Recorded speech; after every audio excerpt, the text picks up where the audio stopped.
Once upon a time, there lived a little girl who hid her humble origins all her life and preferred to invent her own legend.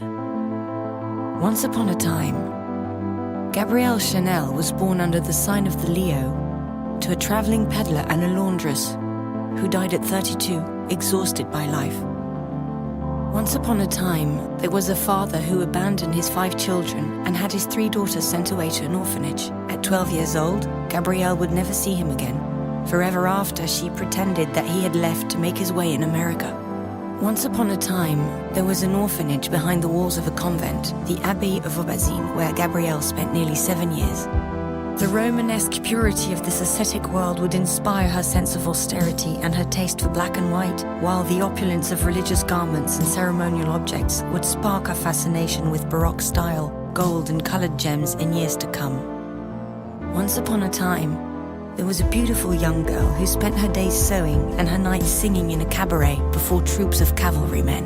She was called Coco because she often sang, "Who's seen Coco in the Trocadero?" She always preferred to pretend that Coco was the nickname given to her by her father. Once upon a time, a young woman with a boyish allure refused to ride side-saddle on the horses of a well-born cavalier, Etienne Balzan. She dressed like no one else, taking her inspiration from masculine attire and inventing new styles of hat, which she stripped off their birds and feathers to make them simpler, lighter, more chic. Her first clients were working girls, but society quickly followed. Once upon a time, there was a great love named Boy Capel. English, wealthy, and cultivated, he was the man of her dreams. He introduced her to literature, the Orient, and the esoteric. Boy helped Coco become Chanel. She decided to open her first boutiques in Paris, Deauville, and Biarritz. She wanted to work to win her liberty. Once upon a time, a revolution came to pass when, in a stroke of genius, Coco Chanel transformed the female silhouette. She shortened dresses, revealed ankles, freed the waist, eliminated corsets, revived jersey, cut her hair and bronzed her skin. Chanel closed one era and launched a new century of fashion. Once upon a time, at 31 Rue Cambon, Mademoiselle Chanel opened her first couture house in Paris in 1918. The little country girl, the orphan of Aubazine, had become the queen of Paris. Before liberating women, she had liberated herself. Once upon a time, there was a love story that ended abruptly. Boy Capel died in a car accident. For the first and last time, Coco Chanel was seen to cry. "Either I die as well," she said, "or I finish what we started together." She chose to go on.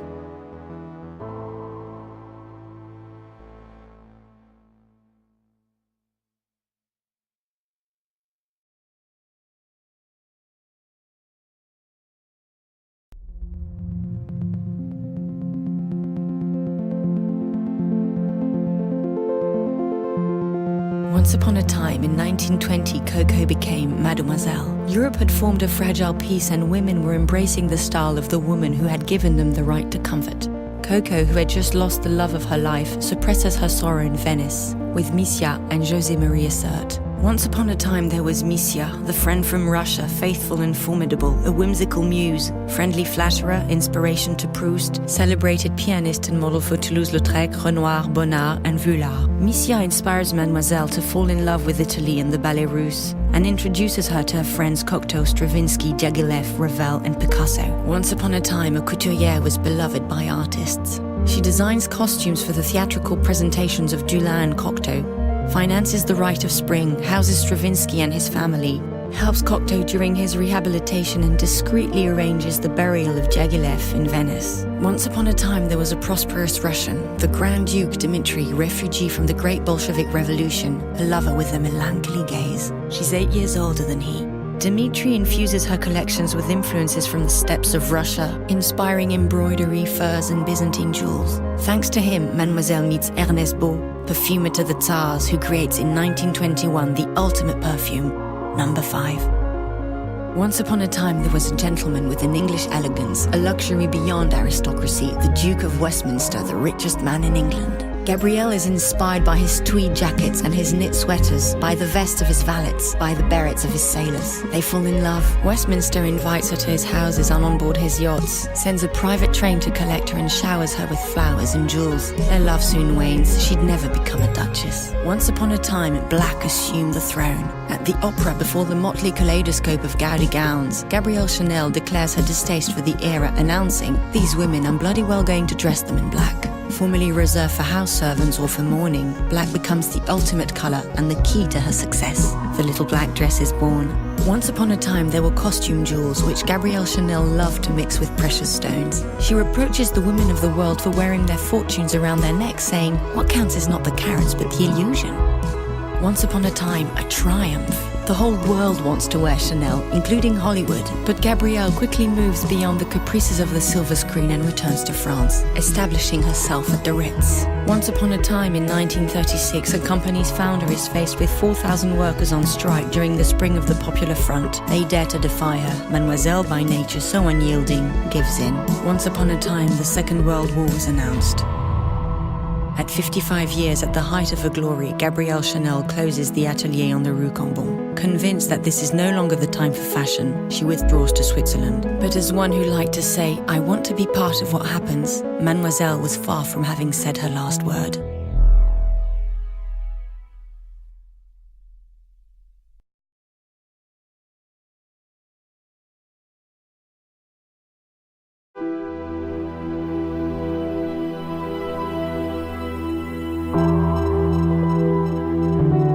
Once upon a time, Gabrielle Chanel made a triumphant return, beginning as if from the first day. She rails against the fashions designed by men, who have once again bound women in bustiers, corsets, and full skirts. Mademoiselle rallies her team and reopens her couture house. She's 70 years old. Once upon a time, Coco Chanel chose her lucky number as the date for her first runway show, February 5, 1954. Sitting unseen at the top of the famous staircase on the Rue Cambon, she watches as her models parade in utter silence. The French press tears her apart, ridiculing her designs and sneering at her age. Once upon a time, America soon discovered and embraced the style of Chanel. Life, the most read magazine in the United States, writes, "At 71 years old, Gabrielle Chanel brings more than a style, a revolution." Coco Chanel regains her influence and once again impresses her style upon the world. Once upon a time, there was a legendary Chanel suit with a military-inspired jacket in braided tweed, patch pockets, buttons like jewels, and a unique fit thanks to the chain concealed within its hem.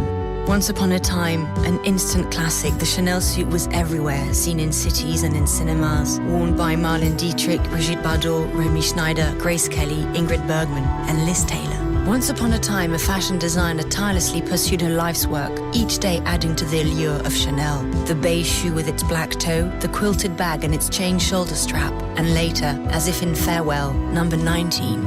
Once upon a time, Gabrielle Chanel, terribly alone, conducted her fittings until the end. Working the fabrics with her 8 fingers, she gives the last snips of the scissors and sets the final pins to her life's work. She who had loved so much now loves only her work. Once upon a time, Mademoiselle Chanel, then over 80 years old, crossed the road on her way to work. She sleeps at the Ritz but lives in her apartment on the Rue Cambon, underneath her ateliers and close to her couturiers. Forewarned of her arrival by the porter at the Ritz, an employee would spray the staircase of the Rue Cambon with her perfume, Chanel No. 5. Once upon a time, death arrived one Sunday, the only day that she never worked. Gabrielle Chanel passes away on January 10th, 1971. She had designed her own tomb. "Without stone above me," she said, "I would want to leave if I had the wish to go to heaven and dress the angels." Once upon a time, a woman became a legend. André Malraux will declare, "Of this century in France, 3 names will remain: de Gaulle, Picasso, and Chanel." Once upon a time, the feminine eternal is forever defined by the House of Chanel.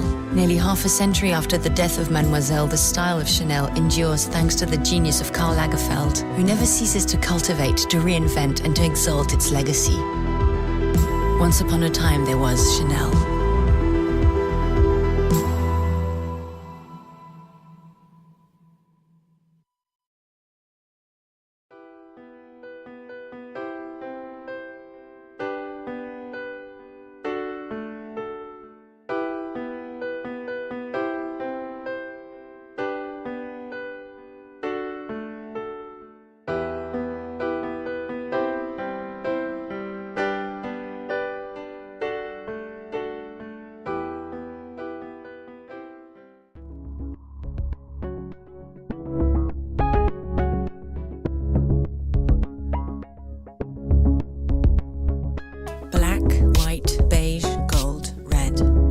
Black because it accentuates the essential and recalls the monastic rigor of the uniforms of the Aubergine orphanage. because for Gabrielle Chanel, it reveals a woman's radiance. Thanks to Chanel, black evolved from the garments of servants and those in mourning to become since 1926 the colour of elegance, epitomized by the little black dress. I impose black, it reigns still, because black trumps all, Mademoiselle declared. White, because in the beginning there was white. Because it captures light, illuminates the face, enhances beauty. Because it's the colour of absolute transparency and transcendence. White, because it reminds Coco of the cornets of the nuns from her childhood and of the communion dress given to her by her father. Beige, because it's warm, simple, natural. Because it's the colour of the worn earth of Mademoiselle's native Auvergne and the beaches of Deauville, Biarritz and the Venetian Lido. Because it is for her the colour of the outdoors, of a natural complexion and the healthy glow of skin kissed by the sun. Gold, because it embraces both the genuine and the faux. The genuine gold given to Gabrielle by the Duke of Westminster, the imitation gold of the costume jewellery that she endlessly invented. Gold because of the religious relics and the cleric's brocade robes that ornamented her childhood. Gold because of the treasures from St. Mark's Cathedral in Venice, the Byzantine Empire, or the Baroque art that always inspired her. Red because it's the colour of life, of blood, as Gabrielle Chanel said. Red because it permits, when used as the lining of a purse, a quick find of what one is looking for. Red because worn on the lips, it became Gabrielle's signature and her declaration of good spirit. If you're sad, add more lipstick and attack. Men hate women who weep, Mademoiselle asserted. Black because it creates depth among other colours, because it stands out against a white label, shines in the makeup case's luxurious lacquer, lines eyelids and enhances lashes. White because it illuminates Coco's strands of pearls, her camellias and the bouquets of flowers that surround her with perpetual spring. White like her timeless silk pyjamas, like the dress that she wore to Diaghilev's funeral. White like satin, like chiffon and, offset with black braids, the white tweed of the Chanel suit. Beige because, against the sacred union of black and white, it offers a counterpoint, an element of neutrality and heightened elegance. Beige because, with Chanel makeup, it revives the skin. Gold, because it shines within the number 5 bottle, because it adorns the chain of the quilted bag and the buttons of suits. Gold, because it is the triumph of Chanel. Red, because it is the colour of passion, of courage, of fire, and of energy. Finally, black and white together, because one cannot exist without the other, because they are absolutely pure and in perfect accord, because they are the stroke of Karl Lagerfeld's pen, because they are the signature of Chanel.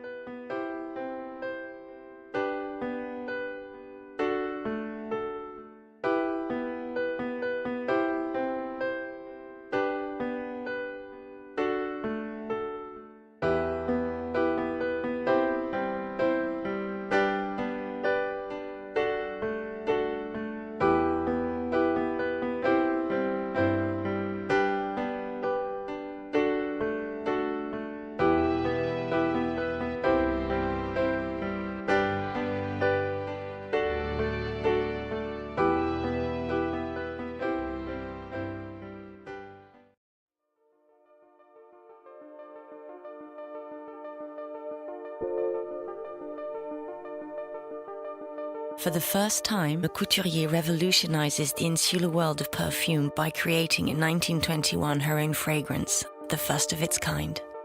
Coco Chanel seeks, in her own words, a woman's perfume with a woman's scent. Her scent should be as important as her style of dress. A woman, she says, should wear perfume wherever she would like to be kissed. For the first time, number 5 defies the conventions of perfume which glorify single-flower fragrances. Coco Chanel calls upon Ernest Beau, perfumer to the Tsars. In search of inspiration, Ernest Beau ventures as far as the Arctic Circle, finding his muse in the exhilarating air issuing from the northern lakes under the midnight sun. The couturier encourages him to be ever more audacious, demanding still more jasmine, the most precious of essences. May rose, Haitian vetiver, ylang ylang, sandalwood, orange blossom, essence of neroli, Brazilian tonka beans, he composes a bouquet of over 80 scents for her. an abstract, mysterious perfume radiating an extravagant floral richness. For the first time, number 5 transforms the alchemy of scent through Ernest Beau's innovative use of aldehydes, synthetic components which exalt perfume, like lemon, which accentuates the taste of strawberry. Aldehydes add layers of complexity, making number 5 ever more mysterious and impossible to decipher.